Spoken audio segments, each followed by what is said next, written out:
Thursday evening. Time ஒரு 5 o'clock போல் ஆகுது. நல்லா காற்று, நல்லா வானம் இருட்டிக்கிட்டு வருது. மழை வர போகிற மாதிரியே இருக்குது. இங்கே அடிக்கிற காற்று அங்கே வரைக்கும் கேட்கணும்னு நினைக்கிறேன். அந்த அளவுக்கு சிலு சிலுன்னு இருக்குது. சரி, மழை வரும்போது வரட்டும், நம்ம போய் கிச்சனில் வேலையை பார்க்கலாம். இங்கே சமையலுக்கு அரிசி, பருப்பு, புளி எல்லாமே ஊற வச்சாச்சு. நைட்டு சிம்பிளாக 1 pot டிஷ்ஷாக பிஸ்பிலாபாத் செய்யலான்னு இருக்கேன். இங்கே இவ்வளோ நாள் அடித்த வெயிலுக்கு இப்போ தான் குளு குளுன்னு இருக்குது. இங்கே அடிக்கிற காற்றுக்கு கரண்ட்டு போயிடுச்சு. ஆமாங்க, இங்கே பவர் கட் ஆகிடுச்சு. அமெரிக்காவில் பவர் கட் ஆச்சுன்னா சமைக்க கூட முடியாது. அப்புறம் சமையலுக்கு என்ன பண்ணுறது?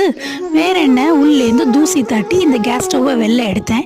குவிக்காக கனெக்ஷன் பண்ணியாச்சு. 5 நிமிஷம்தான் கனெக்ஷன் கொடுக்கறதுக்கு. இது டபுள் பர்னர் கேஸ் ஸ்டவ். சிலிண்டரை பக்கத்தில் ஃபிக்ஸ் பண்ணி டக்குன்னு அமைச்சிட வேண்டியதான். அப்புறம் கொஞ்ச நேரம் பசங்களோட கார்ட்ஸ் விளையாடிட்டு அப்படியே வாக்கிங் கிளம்பிட்டோம். பாய்.